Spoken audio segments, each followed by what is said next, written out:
আসসালামু আলাইকুম প্রিয় শিক্ষার্থীরা, দেখো কিভাবে এমসিকিউর এক্সাক্ট আনসার না জেনেও আমরা এমসিকিউর আনসার বের করতে পারি অ্যানালাইসিসের মাধ্যমে। একটা এমসিকিউর মাধ্যমে তোমাদের খুব শর্টকাটে দেখানোর চেষ্টা করতেছি। দেখো এখানে কি বলছে, what is the synonym of the word purse. ধরো পার্স তোমার একটা একেবারে অপরিচিত শব্দ, যেটার অর্থ তুমি জীবনে শুনো নাই, কানেও শুনো নাই, চোখেও দেখো নাই। তো এটা আমরা এখন কিভাবে অ্যানালাইসিস করব? আমাদের তখন ফোকাস দিতে হবে আমাদের অপশনগুলোতে, এ বি সি ডি। এই যে চারটা অপশন আছে, আমরা এই চারটা অপশন অ্যানালাইসিস করে বোঝার চেষ্টা করবো যে ওটার সিনোনিমটা কি হতে পারে। আমরা তাহলে কি কাজ করি বলতো? ফার্স্ট থেকে শুরু করি।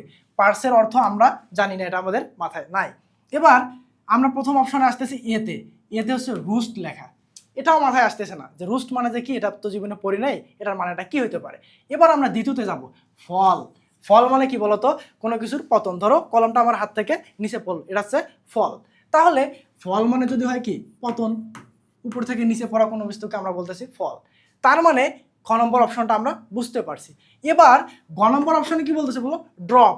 ড্রপ মানে কি বলতো? কোনো কিছু উপর থেকে আমি ড্রপ করলাম। ড্রপ মানে হচ্ছে কোনো কিছুকে পতন করানো বা ফেলানো। তাহলে ড্রপ মানে কি? পড়া, উপর থেকে নিচে পড়তেছে, পতন, এটা আমরা বলতে পারি। তাহলে এই দুটো একই হয়ে গেল। এরপরে 3 নম্বর অপশনটা আমরা অ্যানালাইসিস করবো। 3 নম্বরটা কি দেখো তো? গ্লাইড। গ্লাইড কি জিনিস বলো তো?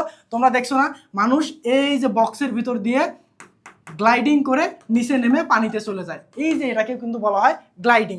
তার মানে আমরা যে তিনটে অ্যানালাইসিস করলাম, ফল মানে উপর থেকে নিচে পড়া, ড্রপ মানেও পড়া, গ্লাইডিং মানেও কিন্তু কাইন্ড অফ উপর থেকে নিচে গ্লাইড করে বা ধীরে ধীরে পিছলিয়ে পড়া। তাহলে তিনটা যেহেতু একই হচ্ছে, তার মানে এই পার্সের আনসার কিন্তু এই তিনটা হতে পারে না। তিনটা কি এমসিকিউ তো অ্যান্সার হতে পারে? তিনটা যেহেতু কখনোই আনসার হবে না, তার মানে পার্সের আমার আনসার হচ্ছে রুস্ট। দেখলা কিভাবে আমি পার্সের কোনো অর্থ জানি না, ফার্স্ট অপশন রুস্টেরও কোনো অপশন আনসার জানি না বা অর্থ জানি না, কিন্তু আমার এই আনসারগুলো আমি বের করে ফেলতে পারলাম অ্যানালাইসিসের মাধ্যমে। এভাবেই তোমাদের অ্যাডমিশন পরীক্ষায় অ্যানালাইসিস করে, অপশন অ্যানালাইসিস করে বা অপ্ট আউট করে এলিমিনেশন মেথডের মাধ্যমে তোমাদেরকে এগুলো বের করে ফেলা শিখতে হবে। আমরা ইনশাল্লাহ নেক্সট কোনো ভিডিওতে দেখা করব। ধন্যবাদ সকলকে।